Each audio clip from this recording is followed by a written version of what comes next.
Eh bien, 5 et 5 font 10, ça veut dire que j'en suis sûr. Il n'y a pas de mécanique. L'humain finit par être sûr d'être sûr parce que dans sa conscience, il y a de l'intelligence supramentale qui vient paramétrer toutes ces incertitudes. L'ego qui fonctionne à partir de la mémoire ne peut pas être sûr. Pourquoi? Parce que dans sa conscience mémorielle, il n'y a pas tout l'univers. Mais dans la conscience instantanée supramentale, il y a tout. Voilà.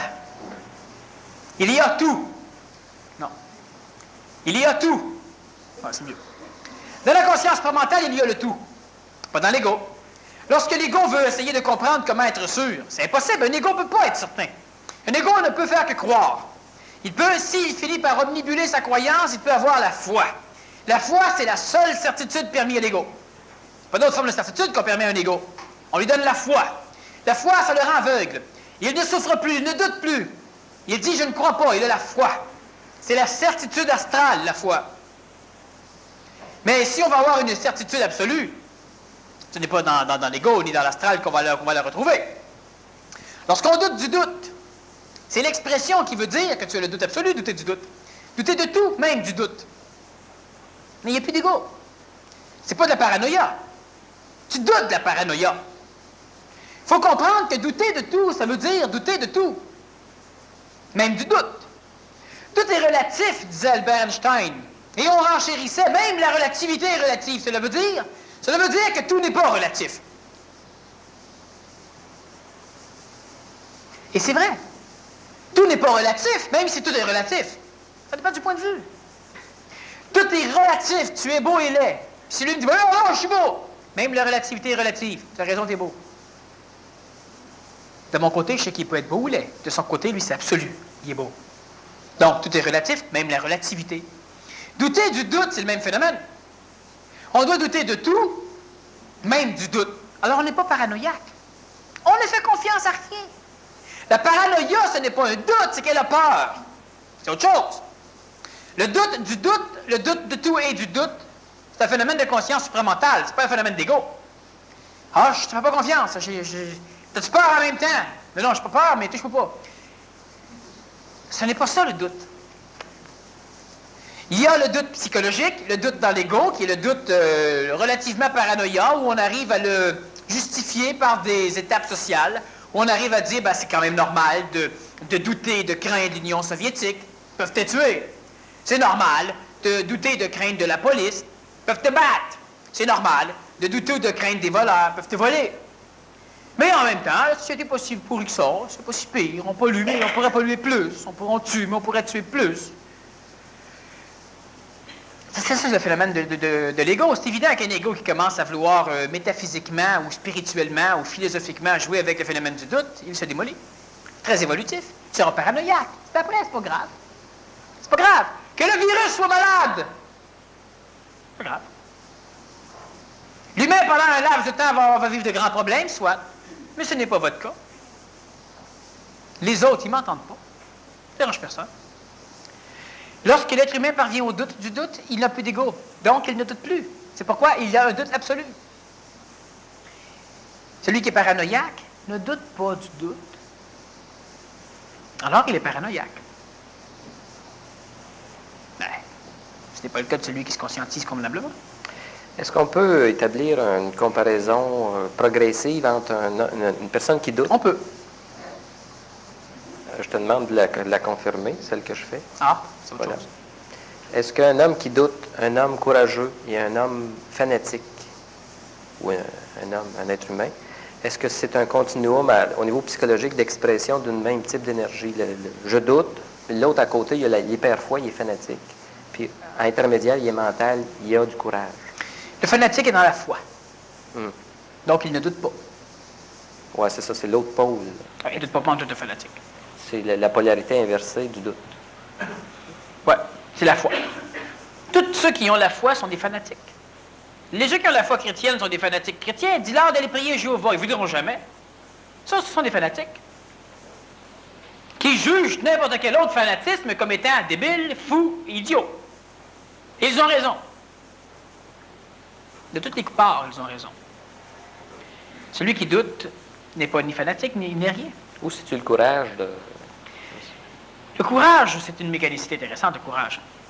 Le courage, c'est une expression du plan mental à travers la structure astrale. C'est une expression de l'ajusteur de pensée. Celui qui a du courage a un ajusteur de pensée qui est opérationnel, même s'il ne le contrôle pas.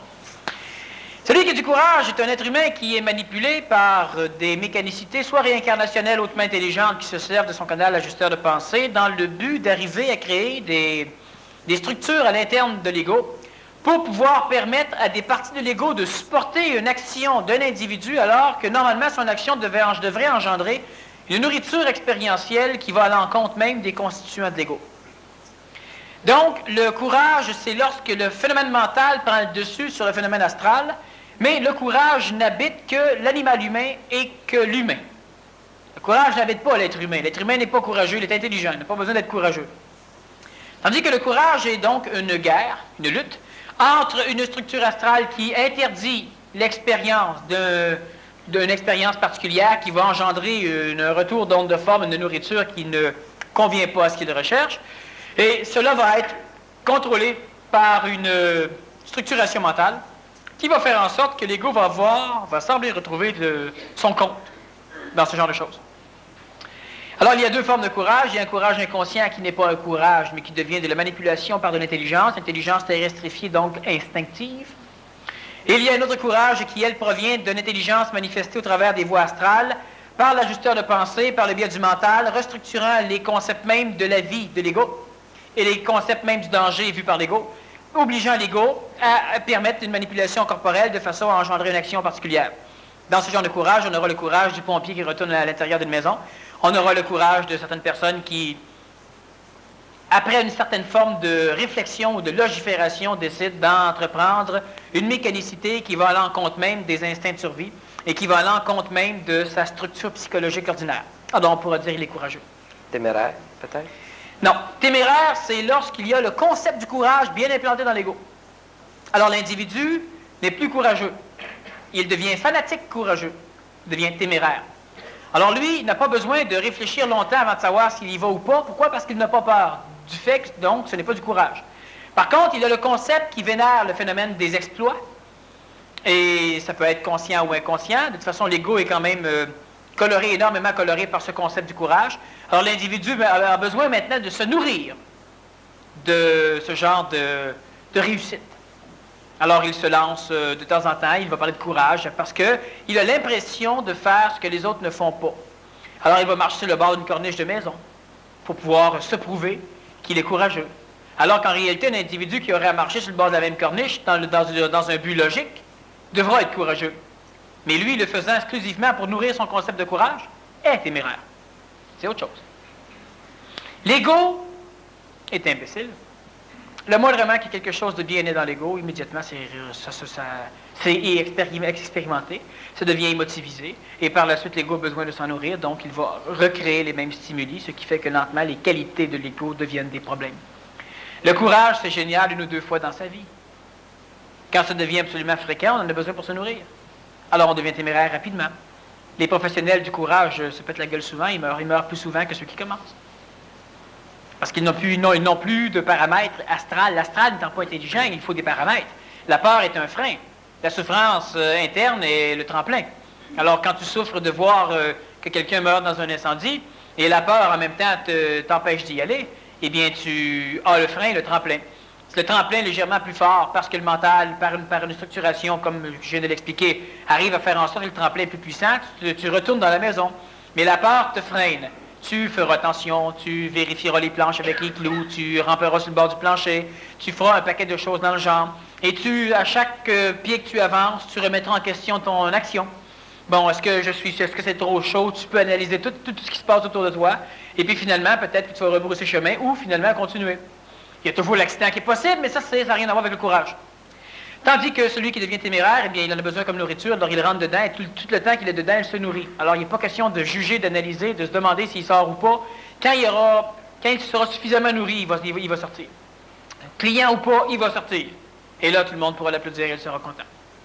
Pour quelqu'un qui a une capacité énergétique qui lui permet de percevoir de grands ensembles et peut-être d'induire sa destinée, est-ce qu'il y a une notion de courage qui joue quand il voit la destinée qu'il a à accomplir, puis son ego est encore présent? Maintenant, on doit faire encore une nuance. Il n'y a pas de courage du point de vue supramental, il n'y a pas de courage du point de vue bouddhique, ni intentionnel, donc divin. Le courage est encore une mécanicité typiquement égoïque, mais c'est sans doute l'une des plus grandes effluves de l'ego, l'une des plus nobles. Maintenant, on doit encore faire attention, le courage qui devient une nourriture pour l'ego n'est plus du courage. C'est comme une humilité égoïque qui devient une nourriture pour l'ego. Il est modeste puis il s'en vante? Non. Le courage, au niveau des structures d'évolution, c'est une mécanicité qui ne regarde que l'ego, et le courage permet à l'individu, de temps en temps, d'exprimer un peu plus cette divinité par l'intermédiaire de son ego. Donc, quand un individu devient courageux, il est totalement manipulé par de l'intelligence. Totalement. Il ne le sait pas, c'est pas grave, tant mieux. Mais il est manipulé par de l'intelligence. Quelqu'un qui donne sa vie pour sauver quelqu'un, c'est l'intelligence qui le manipule. Tu vas dire, oui, mais c'est con, il meurt. C'est ça. L'intelligence fait ça. Daniel, lorsqu'on atteint la période du doute cosmique, qu'on doute de la vie, la mort, la réincarnation, etc., de l'intelligence de tous ces phénomènes et que l'on est tenté fréquemment de se suicider, alors on doute aussi de l'intelligence de poser ce geste. Comment s'assurer que l'on ne sera pas manipulé pendant une période de faiblesse et éviter le suicide inutile? Qui ou quoi me manipule? Signé un dîner gastronomique au McDo. Oh, ben ça, je savais déjà, franchement, si c'est ça. Alors, lorsqu'on atteint le doute, la période du doute cosmique, probablement, il faudrait vérifier, oui, effectivement, c'est le doute cosmique. On doute de tout. Et comment s'assurer que l'on ne sera pas manipulé pendant une période de faiblesse et éviter le suicide inutile? Ce qu'il faut parfaitement bien comprendre dans ce genre de situation, c'est que l'être humain doit douter de tout. Si l'être humain doute de tout, il doit douter de tout. Premièrement, la personne, l'individu, quel que soit l'individu qui à un moment donné va arriver à ce genre d'étape où finalement plus rien n'a de sens. Sur ce plan planétaire, si on devient le moindrement intelligent, il n'y a plus grand-chose qui ait du sens. Pour la simple raison qu'on n'est pas encore assez réveillé, mais on est juste trop réveillé, mais pas encore assez. L'être humain qui arrive à ce genre de doute et qui pourrait peut-être passer proche du suicide à un moment donné, il doit instruire son ego de l'absurdité du suicide. Une chose certaine, c'est qu'il doit bien inculquer à son ego, s'enfoncer dans la tête, que dans le monde de la mort, on n'évolue pas. Donc que la solution n'est pas là. Dans le monde de la vie, c'est peut-être chiant, on ne comprend peut-être rien. Mais on peut comprendre. C'est là qu'on change, c'est là qu'on évolue. Alors l'individu devra bien s'ancrer dans la tête qu'il est alcoolique et que présentement, totalement ivre, il ne voit pas l'intelligence de la désintoxication, il ne voit pas l'intelligence des automobiles qui passent devant lui, il ne voit pas l'intelligence du trottoir qui semble mou et fructifié tel un serpent, il ne voit pas l'intelligence de son nez fracturé lorsqu'il est tombé. Il doit continuer son travail de désintoxication. Et lorsque l'alcoolique rentre dans la taverne, lorsque l'individu se suicide, c'est pas là qu'il va comprendre. Alors il doit rester dehors, dans sa clinique, là où il évolue, et il doit attendre. Il y a une chose. Peut-être, peut-il se dire, que tout est une farce.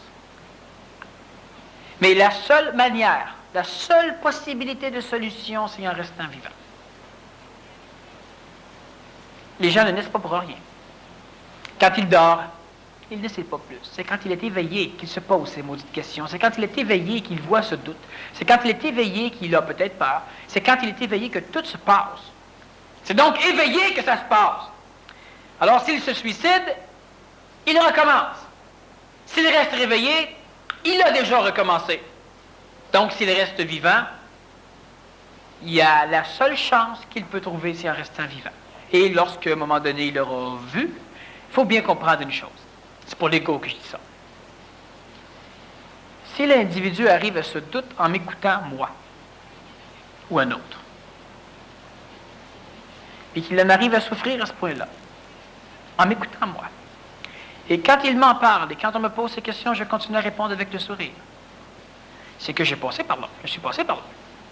Et si avec tout ce que je sais, dont la majorité reste secret, je ne dis pas tout, moi j'arrive encore à vivre sans me suicider, c'est que sans doute une solution quelque part que j'ai trouvée. Elle n'est pas religieuse, elle n'est pas archétypale, elle ne provient pas du passé, elle n'est pas missionnée. Non. Alors, ça prouve au moins une chose, c'est que si moi j'arrive à faire cela chez l'individu, et que moi j'en souffre pas, même si j'ai prévu que ça arriverait, c'est que j'ai effectivement trouvé quelque chose d'autre de bord. Il faut juste attendre. L'individu qui serait dans une phase très, très, très pénible ne devrait pas prendre d'alcool, mais de l'aspirine. Il ne devrait pas prendre de drogue, mais une douche froide. Au pire, il doit venir à des conférences, il doit poser des questions de temps en temps, il doit faire de la course dehors, il doit simplement se dire, bof, tant qu'à être à l'école, on va rester à l'école, même si je ne sais plus qu'est-ce que je fais là. Une chose certaine, c'est que j'en ai parlé avant que ça arrive à certaines personnes, puis moi je continue à faire mes conférences et à m'amuser. Je continue à travailler, je continue à vivre, je continue à voir des choses. Alors, il faut se laisser le temps de voir un peu plus, puis on verra un peu plus. Puis si l'individu, malgré tout, se suicide, ça sera dommage. Le doute absolu, c'est douter de soi. Le Nazaréen a donc dû douter de lui et qu'il était vraiment lui. Comment a-t-il su et à quel moment qui il était et que ce n'était pas une manipulation astrale? Il l'a su en l'an 27. Il déambulait dans les champs. Et il a entendu un paquet de monde crier, qui s'est approché. Et là, il a vu un paquet de monde. Ça pleurait, ça criait. Il y avait un cours d'eau qui passait là. C'était plein de gens dans l'eau. Et puis, il y avait une grande gueule qui criait. Puis qui arrosait les gens d'eau. Il s'est approché, il a reconnu Jean le Baptiste. Alors, il est allé voir Jean le Baptiste, le plus puissant de l'époque. Et Jean le Baptiste a dit, je ne sais pas ce que tu viens faire ici, mais ça doit être l'inverse. Étant donné que la plus haute autorité de l'époque, qui vibrait avec le travail même du Nazaréen, a reconnu le Nazaréen, c'est un baptême. Alors le Nazaréen a donc été baptisé par le Baptiste, et à partir de ce moment donné-là, le Nazaréen savait, s'était fait confirmer qui il était. Dans le monde planétaire, le doute persiste jusqu'au jour où une entité qui a un cheminement évolutif parallèle reconnaît. La journée que moi je reconnais Marc, sans que lui me parle de ses problèmes, alors Marc peut être sûr que c'est ça. La journée où Marc me reconnaît, sans que je parle de mes problèmes, alors je peux être sûr que c'est ça. Si par contre je rencontre un individu trop faible, et qu'il me reconnaît, ça ne veut rien dire. C'est pourquoi on est sûr de ce qu'on est du point de vue planétaire seulement si on peut se faire confirmer par quelqu'un d'autre. J'ai déjà dit que personne ne s'était baptisé de lui-même, même pas le Nazaréen. Au cas. Une fois qu'une entité supérieure au règne humain te reconnaît, OK. Et qui détermine qui est capable de te reconnaître? Toi. Moi, je m'en vais, je rencontre Brian Mulroney. Il me reconnaît. Je ne peux pas lui faire confiance. Donc, je doute. C'est l'individu qui va déterminer qui peut le baptiser. Quel va être le processus de baptême du grand monarque? Oh, c'est bien compliqué à dire. C'est pas un baptême avec de l'eau. C'est les événements qui vont le baptiser. Mais le symbolisme de... Je te donne un exemple. C'est extrêmement bien fait. Le grand monarque, personne ne sait qui il est. Ni même lui. Pour la simple raison que si une conscience humaine planétaire le saurait qui il est, même lui, l'astral le saurait. Parce que tout est focusé vers.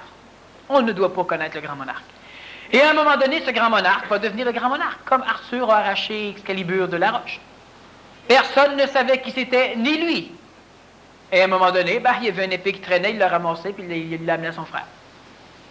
On lui a dit, va la remettre là, c'est Excalibur, c'est les chevaliers, il faut qu'il la retire. Alors il l'a remis, on s'est garoché pour la retirer, ça n'a pas marché. Finalement, il l'a retiré encore. Et même lui ne le savait pas. Et là, parce qu'il l'a retiré, donc les événements vont baptiser le grand monarque et les gens qui sont solides vont reconnaître, donc vont confirmer par la suite le baptême. Il y a toujours des baptêmes de gens qui ne comprennent rien. Mais ça va se placer à la longue. Alors, le grand monarque, c'est un avantage. Si tu es le grand monarque, puis tu le sais déjà, si tu ne peux plus vivre sur une planète comme ça, mieux vaut que tu saches rien. Si je le suis, mieux vaut que je ne sache rien. Puis si c'est une personne ici, une femme ou un homme, mieux vaut que je ne le sache pas. C'est pas le temps de le savoir. Ça ne sert à rien de le savoir. Et à un moment donné, eh bien, tu seras capable de faire une chose qui sera prophétiquement, qui pourra établir qui tu es. Comment se manifeste le doute absolu? Si le supramental ne doute pas, comment quelqu'un de supramental doute-t-il du doute, à moins que le doute du doute ne soit plus un doute pantoute? C'est en plein ce que j'ai expliqué. Il n'y a plus de doute. Il n'y a plus d'ego. Lorsqu'un événement est observé, senti, vibré, quelle en est la mutation sur les autres plans? Tu la répètes? Lorsqu'un événement est observé, senti, vibré, quelle en est la mutation sur les autres plans? C'est bien, la question est mal posée, mais c'est une bonne question. On y revient. La conscience doute-t-elle d'elle-même? La conscience ne doute pas d'elle-même, par contre, l'ego doit douter de la conscience qu'il voit. Donc, la conscience égoïque, ou même la conscience humaine, doit douter d'elle-même. En réalité, lorsque la conscience s'installe suffisamment dans l'être humain, la conscience ne doute pas d'elle-même, la conscience se fout d'elle-même. Il va falloir qu'à un moment donné, que ça finisse par être compris. L'idée de nous autoriser à être libres, de nous permettre d'être totalement libres. Premièrement, je suis manipulé. Ce que je fais, ce n'est pas moi. Alors, je reste souriant, je m'en fous. Deuxièmement, je ne peux pas dire et prétendre que parce que je m'en fous, je vais faire n'importe quoi. Je ne peux pas faire n'importe quoi. Je suis manipulé.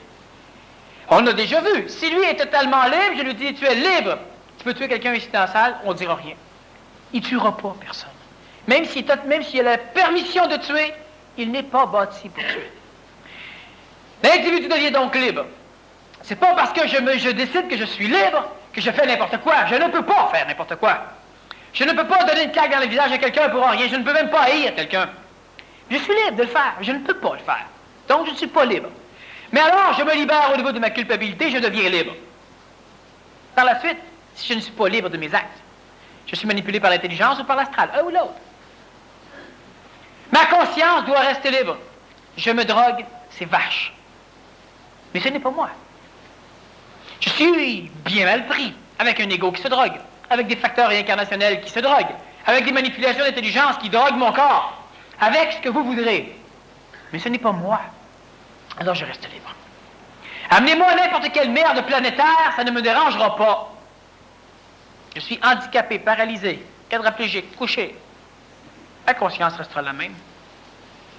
Peut-être qu'il envisagera l'euthanasie. Si on ne veut pas, elle ne s'offrira pas. Et à un moment donné, on peut donc se permettre aussi de dire n'importe quoi.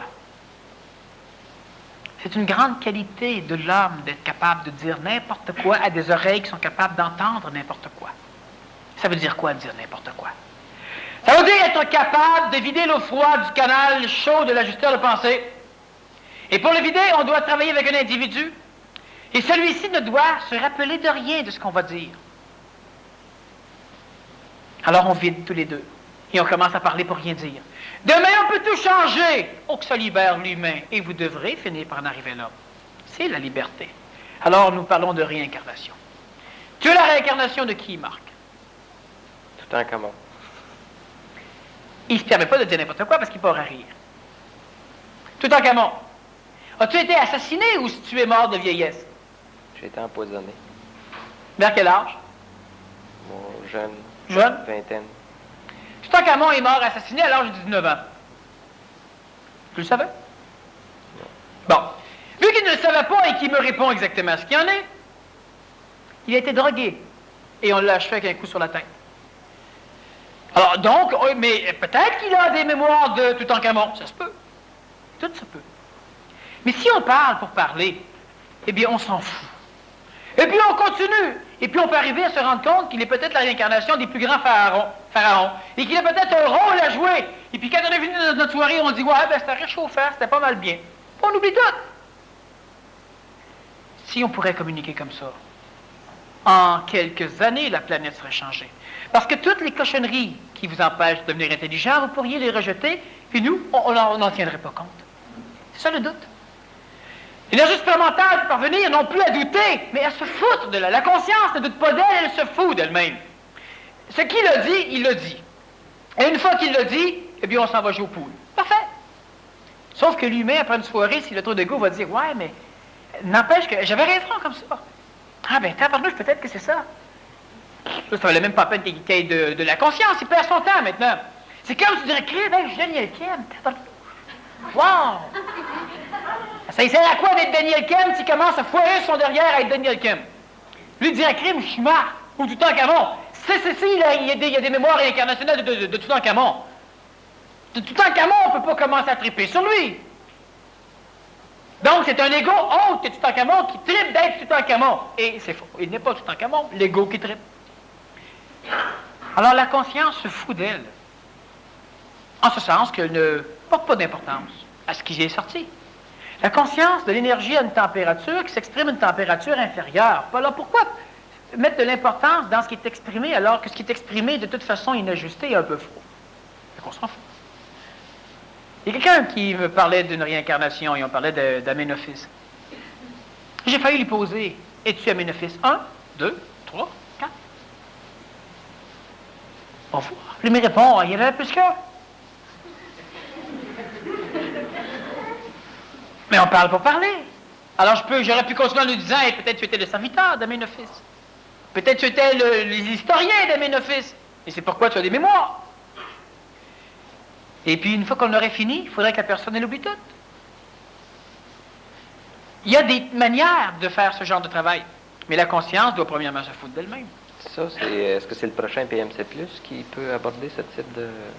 Ben, c'est le travail que je vais faire au niveau du prochain PMC+. Mais là, il restera à voir ce qui va se passer. Mais c'est évident qu'au niveau de cheminer sur des mémoires qui nous constituent, peut nous permettre de digérer ces mémoires-là. Donc, on se coupe d'un karma du passé intéressant.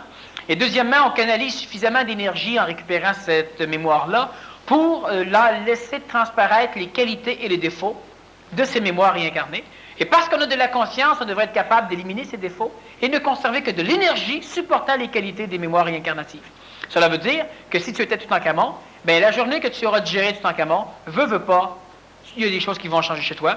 Au niveau du respect des autres humains, les personnes d'affaires ou les personnes dans la société qui vont te rencontrer auront la vibration de rencontrer un empereur. Les portes vont s'ouvrir d'une façon plutôt magique. Alors que quelqu'un vient frapper une porte, un autre frappe une porte, toi tu frappes à la porte et la personne te voyant la face, elle est stimulée par... Il y a plusieurs choses qui peuvent changer au niveau de la vie d'un individu.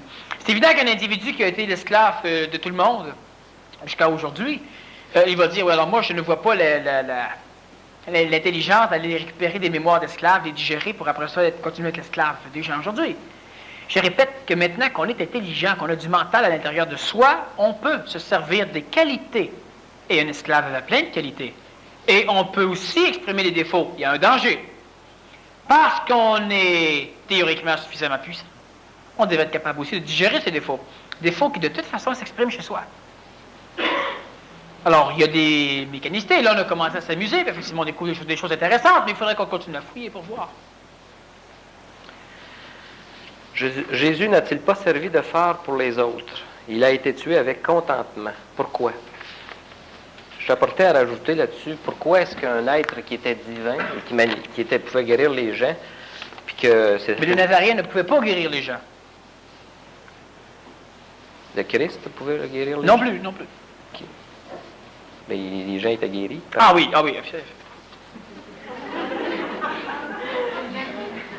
Par quelle mécanicité les gens étaient guéris? Par tétage. Mais suppose un individu qui a une énergie telle que par tétage, il guérisse les gens. Pourquoi a-t-il accepté... Par tétage, les gens se trouvent guéris. Pourquoi a-t-il accepté la mascarade de la crucifixion? Pourquoi il a accepté la mascarade de la crucifixion? Pour la simple raison qu'il devait absolument, c'était... Premièrement, il devait se séparer de l'ego de Jésus. Se séparant de l'ego de Jésus, il devait mortifier le corps suffisamment pour que l'ego de Jésus reprenne le dessus du point de vue instinctif pour arriver à survivre. Le Christ peut donc se détacher du corps, et parce que le corps continuait à être entretenu par l'ego de Jésus, Jésus se ramassait donc dans le corps et il était donc libéré du Christ. En réalité, le Christ est libéré de Jésus. Maintenant, le corps pouvait mourir. On remarque que ça n'aurait pas été correct non plus de laisser le corps sur la croix et de le laisser vivre là avec Jésus dedans. C'était plus écologique que le corps meurt. Jésus n'a-t-il pas servi de phare pour les autres? Oui, c'est comme lorsque je me promène sur une route. J'ai des feux de position. Quelqu'un qui décide de me suivre, il me suit. Je sers de phare pour lui. Mais ce n'était pas intentionnel. Le Nazaréen vit en moi. Est-ce que ta croissance est du même faisceau énergétique que moi? Est-ce que tu grandis dans moi, dans mon faisceau? Est-ce que tu crois en moi? L'individu qui hésitait, il y en a un paquet qui ont dit, je comprends pas ce que tu veux dire, patati patata. La façon dont il posait la question, c'est clair. L'individu qui répondait oui, immédiatement, il le guérissait. C'est-à-dire qu'il supportait le poids karmique de ses conneries. Et nécessairement, l'individu devenait guéri. Mais ceux qui ont cru, ceux qui croissaient dans le Nazaréen, sont devenus ses esclaves. C'est-à-dire qu'il les a digérés de leur vivant. Et à l'instant où ceux-là mouraient, il se réincarnait chez le Nazaréen. Et lorsque tout le monde était récupéré, il a gagné le monde de la mort, ramassé ceux qui étaient morts pendant sa période de jeunesse. Et il a crissé son camp. Oui, mais il n'y avait pas une méthode moins dégueulasse pour mortifier le corps que de se faire crucifier. Mais c'est pas dégueulasse! C'est un du point de vue de celui qui l'expérimente. Hein? Alors voilà. Alors pourquoi dis-tu que c'est dégueulasse? Ben, c'est dégueulasse. Connais-tu son point? Ben, il a gueulé sa croix, au moins, ça a été rapporté. Ouais, 2-3 minutes. Tu poses la question. Ouais. Prendre un corps physique que tu flagelles. Et ce corps n'a pas suffisamment de sensibilité, de toute façon, vu l'évolution neuronique de l'époque des corps physiques. Et tu lui plantes des clous dans les poignets, dans les avant-bras, dans les chevilles, dans les pieds. Et le cerveau n'enregistre pas la même douleur que toi, tu enregistrerais. Tu vois, j'ai déjà expliqué, tu vois simplement comme en Amazonie, rencontrer des indigènes, et puis les indigènes, ils donnent leur point à peine face, puis c'est à peine s'ils l'ont senti. Ils n'ont pas la conscience de la souffrance comme on l'a nous autres. Ils n'ont pas le corps aussi raffiné. Alors, il y avait, comme j'expliquais dans l'avion, une madame qui avait son bébé sur elle, des indigènes, et puis elle était en train de manger, le bébé écrasé là, puis elle m'a donné à parler à quelqu'un, puis elle a des affaires à terre, puis elle s'est penchée, tout écrabouillé le bébé sur le banc d'en avant, toute la tête, puis tout croche au complet, puis elle pesait, puis elle remontait ses cossins. Puis le bébé, puis il cherchait qu'est-ce qui s'était passé. Douleur, même pas. Prends un bébé blanc de nous autres, par exemple, écrasé là-dedans, il va broyer pendant une demi-heure. Une crise totale. Lui, ben non, il s'est senti tout poigné, puis finalement, la douleur, c'est à peine s'il perçoit. Crucifie ça souffre pas. C'est un fait. Parle de point de vue. Mais on dit que les femmes sont plus broyables que les hommes. Est-ce qu'ils sont plus évolués génétiquement? Non, astralement. Mais ça, on parle du passé. Aujourd'hui, la jambe féminine, il y a encore des symptômes, des archétypes féminins du passé. Comme le mâle a encore des symptômes, des archétypes masculins du passé. Mais de plus en plus, la femme qui évolue a tendance à être ce qu'elle est, elle. Et ce qu'elle est, elle, est très, très, très proche de ce qu'est l'homme. Mais l'homme n'est pas encore lui. Parce que les deux évoluent lentement. L'homme devient sensible et peut contrôler. La femme, elle est sensible et contrôle plus. Et il y a de plus en plus une espèce de pyramide. Et les deux vont avoir une tendance à finalement à être plus ou moins parallèles du point de vue de leur phénomène évolutif. Alors, dans l'Antiquité, lorsqu'on parle du Nazarien, etc., il n'a pas souffert autant. Pourquoi il a été tué avec contentement? Ben, ça va de soi qu'il a été tué avec contentement. Imaginez-vous que vous avez la possibilité, enfin, de sacrer votre camp. Mais c'est quoi la Pourquoi être content? Par rapport à la période actuelle, quelqu'un qui est en processus de fusion, c'est quoi la mortification du corps équivalente à la crucifixion, qu'on ne fait pas? Montebello? Non, ça va ça. Je voulais dire une crevaison d'automobile, mais... Pour souffrir autant que le Nazaréen a souffert, aujourd'hui, l'individu devrait... Se marier, non. Non, aujourd'hui, c'est quand même assez terrible. Non, équivalent, mal de dents,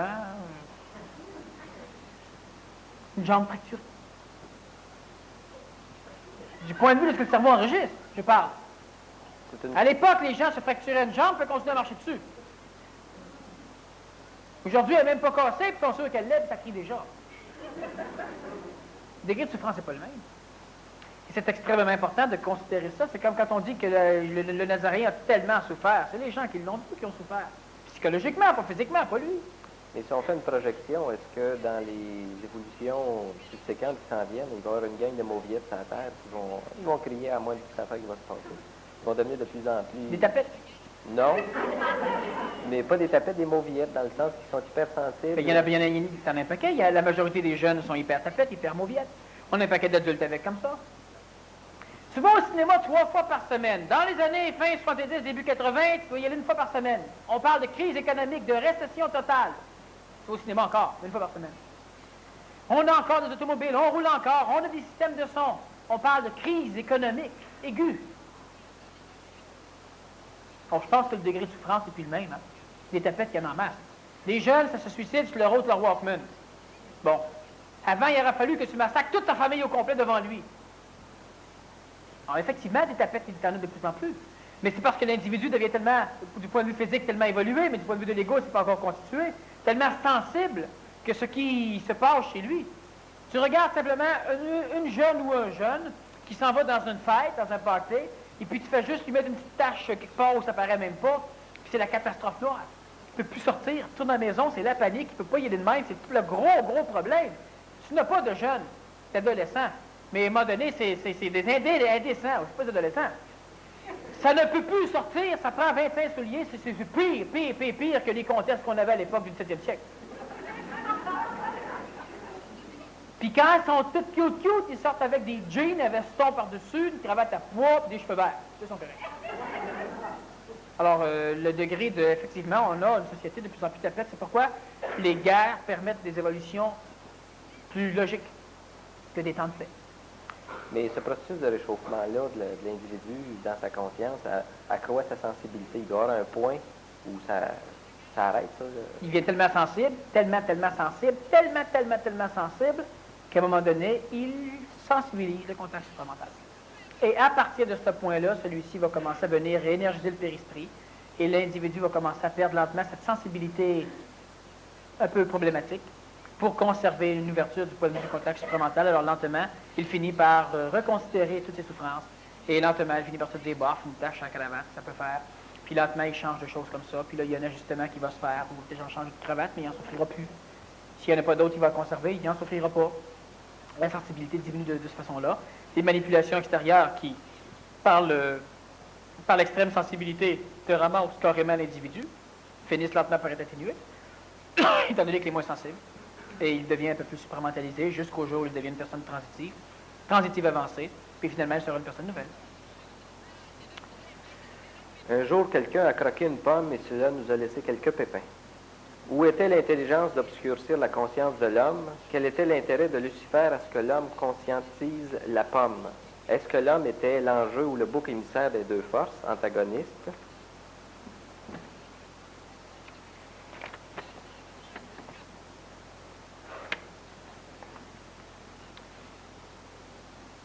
Il n'y avait aucune raison intelligente d'obscurcir la conscience de l'homme.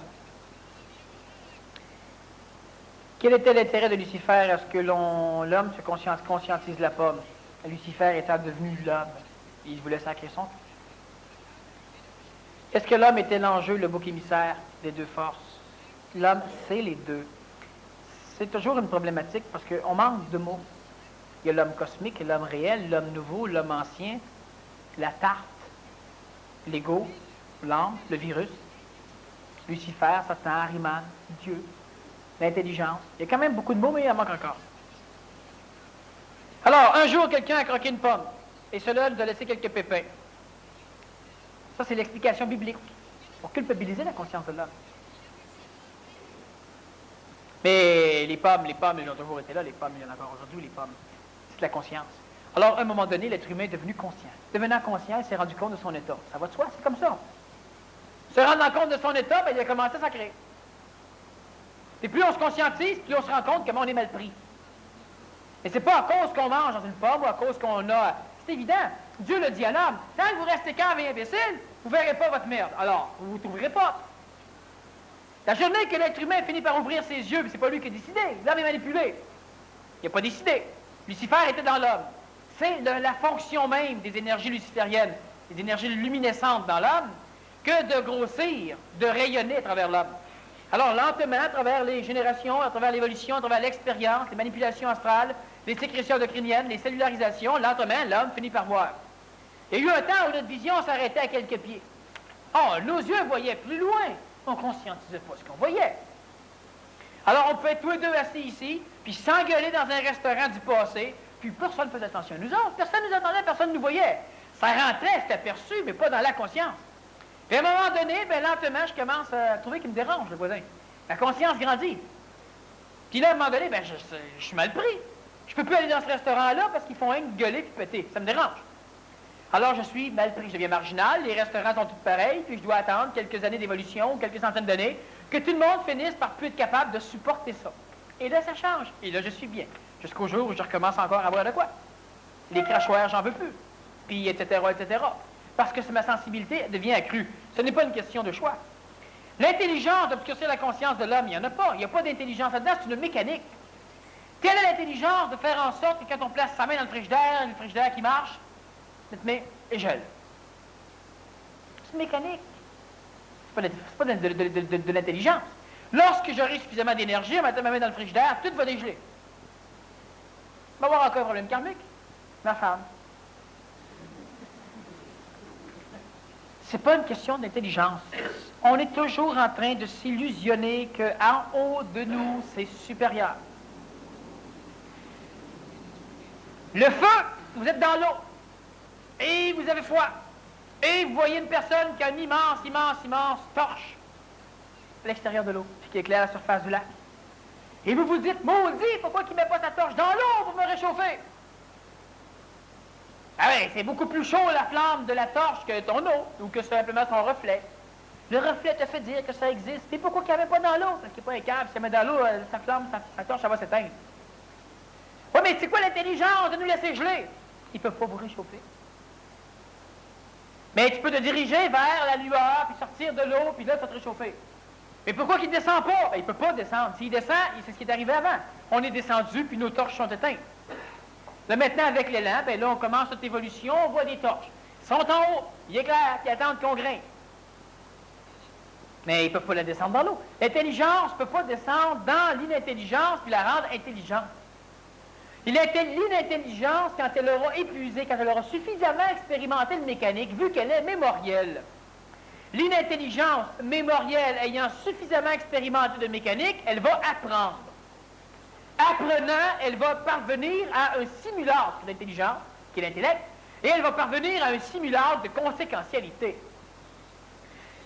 L'astral et le monde froid dans lequel on est, c'est exactement comme un ordinateur. Bon, il y a un film qui est intéressant, si on veut comprendre l'idée, c'est le jeu de guerre. Un immense ordinateur américain qui est conçu pour répondre à des attaques. Alors, à un moment donné, bien, quand on fait des pratiques de lancement de missiles, il y a deux bonhommes dans chacun des silos qui doivent tourner deux clés en même temps. Puis, il y a toujours 12 à 13% de militaires qui refusent de tourner les clés. Donc, des missiles qui ne partiront pas si l'Union soviétique lance une attaque massive nucléaire. Pour éliminer cela, on met un ordinateur qui va s'occuper de tout. Il va contrôler les bombardiers, il va faire ceci, il va s'occuper de tout. Et lentement, il y a un enfant qui commence à jouer avec son ordinateur, qui rentre en contact avec cet ordinateur-là par une porte en arrière, un code qui appartient seulement au constructeur de l'ordinateur. C'est le nom de son fils qui est mort d'un accident. Et puis là, l'ordinateur lui dit, bonjour, docteur machin, voulez-vous jouer? Les échecs, les ceci, cela, et jeu de guerre nucléaire globale. L'enfant décide de jouer au jeu de guerre nucléaire globale. L'ordinateur étant connecté sur tous les systèmes américains, ben, les radars détectent des missiles, des sous-marins russes qui se dirigent vers eux autres. On passe en défense condition 4, et 3, et 2, puis il y a un, on lance tout. Alors, c'est exactement ça. Je dis, comment ils vont solutionner le problème? Ben, l'enfant va finir par lui demander de jouer au tic-tac-toe. Puis l'ordinateur joue contre lui. Alors, il met X, il met O, il met X, il met O, il met aucun gagnant. Il recommence. Puis là, on passe en défense condition 2, les missiles sont tous prêts à partir, puis là, il joue, puis il joue, puis il joue, puis il joue, puis il joue, puis il joue, jusqu'à temps qu'il trouve le jeu de place. Il vient d'apprendre. Puis là, il calcule, il lance ses missiles qui va gagner la guerre nucléaire. Il commence à mesurer, aucun gagnant. Il essaye une autre stratégie, aucun gagnant. Puis là, il joue, jamais de gagnant. Fait qu'il finit par dire, le jeu est plate. Pourquoi on joue pas aux échecs? Alors, la guerre nucléaire est éliminée. C'est comme ça que marche l'astral. L'astral, c'est pas intelligent, l'ordinateur non plus, il est mécanique. Mais à travers des milliards d'années d'expérience, il va apprendre. Étant donné qu'il aura tout essayé dans sa mémoire des conditions particulières, il va s'être cassé la gueule régulièrement, il va toujours essayer des nouveautés. L'astral s'amuse. Et le monde de la mort sert à cela. Et l'âme, connectée au monde de la mort, sert aussi à permettre à l'être humain de changer les conditions. L'âme est ce qui anime, le stimulant du corps. Ça fait muter le corps. L'intelligence, elle est là, elle attend. Quand on aura exploré toute l'eau du lac, tout le sol du lac, et qu'il restera juste l'air à explorer, même si on est con et stupide, on va sortir à l'air. Quand on aura chié suffisamment le fond du lac, on finit par arriver là en haut, je ne veux pas. Bon. L'astral, c'est comme ça. Ça apprend. Quelle est l'intelligence d'obscurcir la conscience de l'homme? Il n'y en a pas. C'est une mécanique. C'est comme cela. J'ai déjà expliqué souvent à certaines conférences comment. À un moment donné, on pourrait revenir aussi au niveau des conférences régulières. Comment? Et on peut aussi se référer au processus de fusion, conférence que j'ai fait au début de l'année, une conférence du vendredi. Alors, de quelle façon l'astral, ou etc., l'astral travaille toujours contre l'humain, il n'a pas le choix, c'est qu'il apprend. Étant donné qu'apprenant, on s'énergise, on a un contact avec le mental supramental, eh bien, en plus, on vient donner de l'information à l'astral et il apprend. C'est pourquoi on doit instruire son ego. Et on doit aussi instruire l'astral, simplement. Et à travers des millions d'années, parce que la mémoire astrale est immense, puis les possibilités d'illogisme sont plus grandes que les possibilités de logique. Alors, on se casse la gueule beaucoup plus souvent qu'on réussit des bonnes choses. Étant donné qu'en plus, il y a l'émotion, le facteur émotif, le facteur d'identification interne de chaque ordinateur, de chaque mémoire, de chaque ego, bien, il y a des guerres entre l'un et l'autre. Et quand un ego a expérimenté toutes les possibilités de son monde, c'est là qu'il doute de son monde, et c'est là qu'il s'avance d'un pas. S'avançant d'un pas, il passe en haut de tout le monde. Et comme les autres n'ont pas fini d'expérimenter des conditions leur permettant de passer un pas plus haut, au niveau astral, bien nécessairement, il devient marginal, ceux-ci souffrent de le voir de même, parce que ceux-ci se sentent insécures parce qu'ils doutent de lui ou d'eux autres, ils veulent le replanter. Tu ne peux pas demander à un témoin de Jéhovah de devenir intelligent. Il le deviendra tout seul. C'est pas une question de demande. Tu ne peux pas demander à une personne qui se conscientise supramentalement de devenir intelligent. Lorsque l'individu aura suffisamment expérimenté certains facteurs inhérents à la structure de sa conscience astrale, veut pas, il va sortir. Quand je dis aux gens, continue à faire ce que tu fais, c'est frustrant comme réponse, c'est la réponse. Alors la conscience, la même chose. Bon, quel intérêt de l'obscurcir? Ou encore, pourquoi bien souvent on a l'impression que pourquoi ça ne vient pas carrément nous aider? C'est ce que ça fait. C'est exactement ce que ça fait. Mais ça se fait avec une mécanique qui est spatio-temporelle, une mécanique de densification, d'expansion universelle, avec une mécanique de mémorisation expérientielle comme l'homme est bâti. Alors ça apprend.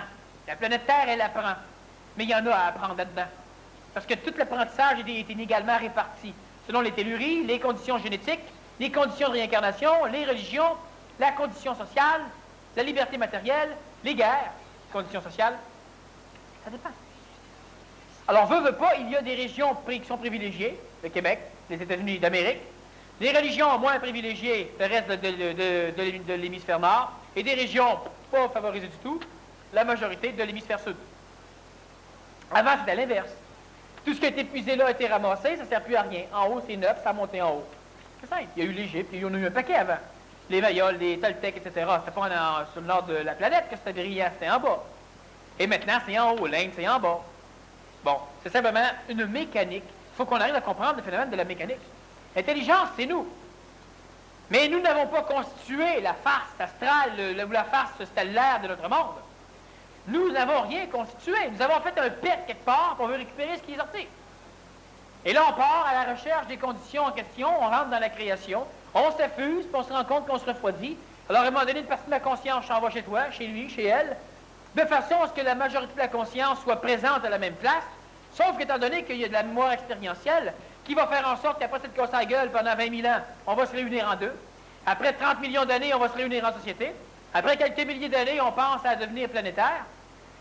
Et on va finir par refaire des cheminements où ce que ta conscience pourra s'allier à la mienne, qu'on pourra travailler ensemble dans l'intelligence, une logique écologique, une logique de maison, et on pourra arriver à faire des choses qui vont exprimer dans notre structure expérientielle l'idée qu'un programmeur autre que juste la mécanique accidentelle des relations entre les humains, un programmeur plus brillant, plus efficace, l'intelligence supramentale, et là, lentement, l'ego, la sphère astrale, mécanique, mémorielle, va accepter d'être programmé par le mental, via le mental, par l'intelligence supramentale. Et ça prend très, très peu d'années. Ça a pris 14,5 milliards d'années, finalement. Puis même si on trouverait que c'est grand, c'est long, c'est pas grave, c'est passé. Mais on s'en fout. Il reste encore quelques milliards d'années à faire. Sauf que le contexte temporel de la conscience vibratoire de l'homme est un contexte qui est exponentiel. Le temps va de plus en plus rapidement. Alors, c'est pas grave, ça ne dérange rien. On pourra passer... Les derniers milliards d'années, ils vont se faire dans un éternuement divin, un éternuement brahmique. On s'en fout. Il paraît que le clignement d'œil de Brahma, c'est 13 millions d'années. Bon. On clignera 2-3 fois, puis on aura fini. Mais le programmeur brillant, là, un individu qui a une personnalité mentale... Juste une chose. Le programmeur brillant ne peut programmer que selon les facultés qu'a la chose à programmer, à être programmée.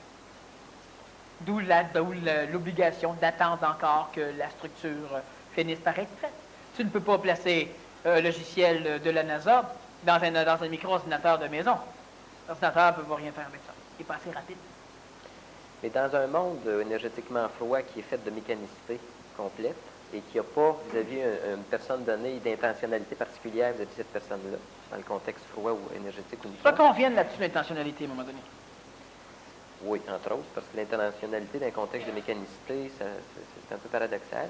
Mais est-ce que la notion de personnalité au niveau supramental, d'individualité, je le prends dans le sens d'individualité, est possible à un niveau supramental? Oui. Dans les paliers les plus inférieurs de la conscience supramentale, il y a de l'individualité. Puis dans les paliers supérieurs, c'est de l'impersonnalisation. C'est une impersonnalisation qui pourrait être synonyme d'individualité fusionnelle.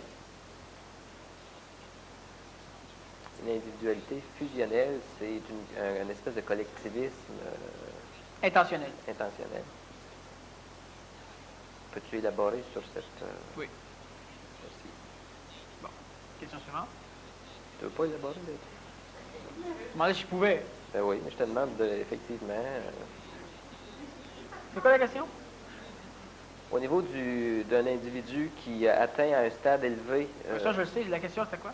C'est le collectivisme de conscience d'un être supramental. Oui. Comment s'exprime-t-il? Comment ça... Qu'est-ce que c'est? Premièrement, il est télépathique. C'est une relation de télépathie, une relation de vision égalitaire des mécaniques.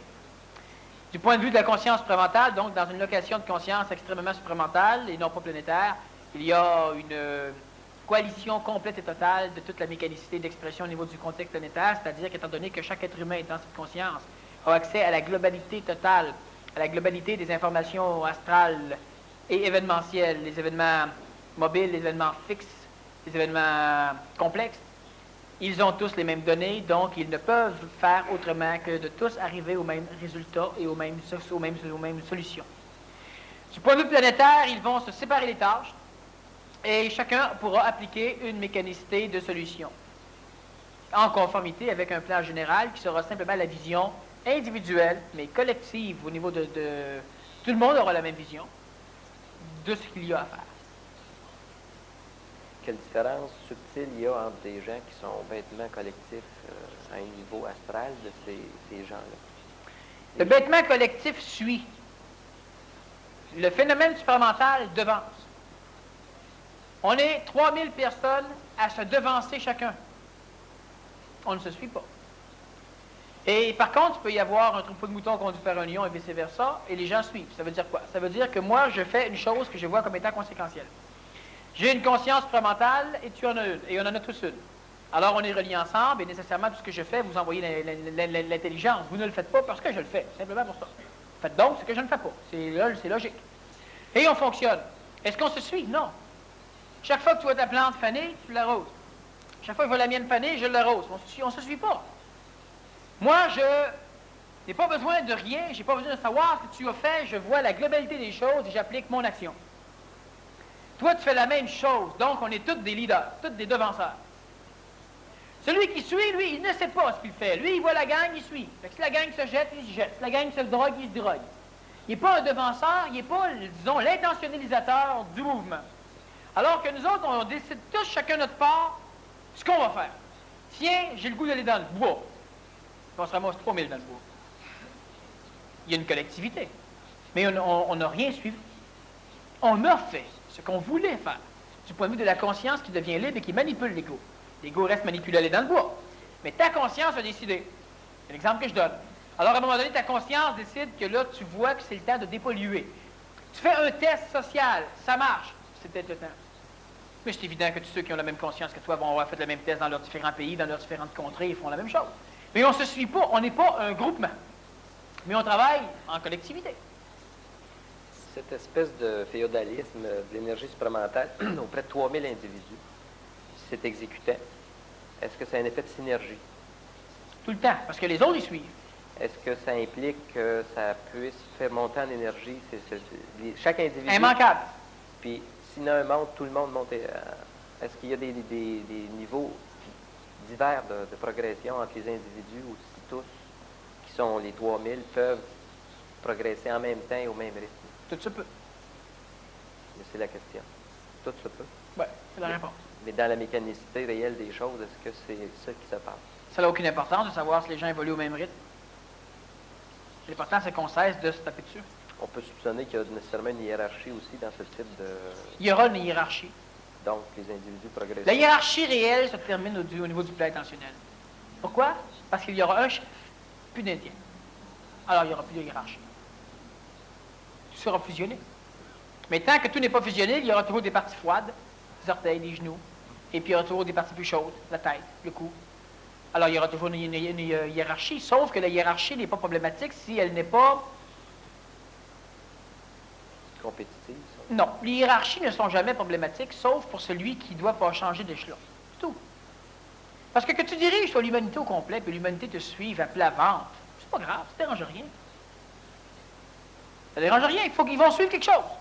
Ah, c'est quelque chose. À un moment donné, un individu, lui, par exemple, veut se prendre en main, suivre quelque chose d'autre. Et là, ta hiérarchie peut l'en empêcher. Là, elle devient problématique.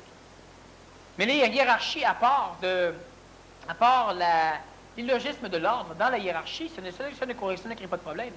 Moi, je ne suis aucune hiérarchie. Et je n'ai aucun inconvénient à ce que les hiérarchies s'occupent des autres. Ça me laisse la paix. Je n'ai pas à m'en occuper. Puis quand un individu a besoin de quitter une hiérarchie, il faut qu'il la quitte. Puis quand je veux travailler avec un individu, puis son seul problème encore est la hiérarchie cosmique, ah ben là, la hiérarchie, elle me dérange. Pas psychologiquement, énergétiquement. Et puis là, on s'organise pour taper à coups de hache dans la hiérarchie. Puis la hiérarchie, ben là, le choix, elle ne peut pas nous éliminer. Alors elle va dire, bon, ben elle nous monte de poste. Elle nous donne un poste. On le prend. C'est de la diplomatie. Puis lentement, on monte d'échelon après échelon. Fait que, en haut, checkez-vous. Mais est-ce que la conscience a besoin, pour son expression dans l'espace-temps où on est, d'un support d'identification, un minimum de traces d'identification? La conscience, non. La conscience absolue n'a pas besoin d'identification. La conscience absolue n'a même pas conscience qu'elle est là. Elle n'en a pas besoin non plus. Dans la conscience égoïque de l'homme, oui, c'est l'ego qui a besoin d'une trace. L'ego doit se rappeler qu'il a une conscience, parce que sinon, il ne peut pas ouvrir les portes de son corps à la conscience. Mais est-ce que 3000 individus qui sont supramentalisés en synergie, est-ce que c'est 3000 personnalités identiques? Non. Donc, il y a des facteurs de différenciation qui sont... Supramentalement, oui, mais pas biologiquement, ni physiquement, ni mentalement, ni astralement, ni vitalement. Ça, non. Mais il y a des personnalités, donc, d'individus qui, on te dit, c'est une personnalité supramentale. Mm-hmm. Il y aura diverses personnalités supramentales. Premièrement, ça dépend de son faisceau. Deuxièmement, ça dépend si le faisceau fait un arrêt au niveau solaire. Troisièmement, ça dépend des génétiques des individus. Quatrièmement, ça va dépendre des sexes. Et finalement, ça va dépendre des conditions sociales qui entourent l'individu. Et quand tu parles de sexe, c'est que l'androgyma... Je parle de femme ou homme. Oui. OK. L'androgyma, Androgyna. Gina, vécu à ce niveau-là, même dans des sexes encore polarisés. Oui, mais moi, je parle des sexes ne sont pas importants pour celui qui évolue. Les sexes sont importants pour l'animal. Quand une femme s'en va dire à quelqu'un quelque chose, si l'animal va avoir un homme, ils ne pourront pas écouter la femme. Puis si la femme a plus d'énergie, ils vont adorer la femme. Alors, c'est plus ça non plus. Donc, t'envoies un homme. Ça dépend des sexes. Ça dépend aussi des niveaux sociaux. Être en contact expérimental dans l'Union soviétique, aux États-Unis, en Europe ou ici, il y a une grosse nuance. Ça dépend des génétiques. Tu pourras exprimer l'intelligence expérimentale par l'écriture, par la parole, par certaines formes de gestuelles, ça sera toujours exprimé de façon différente. Où les individus seront d'accord entre eux.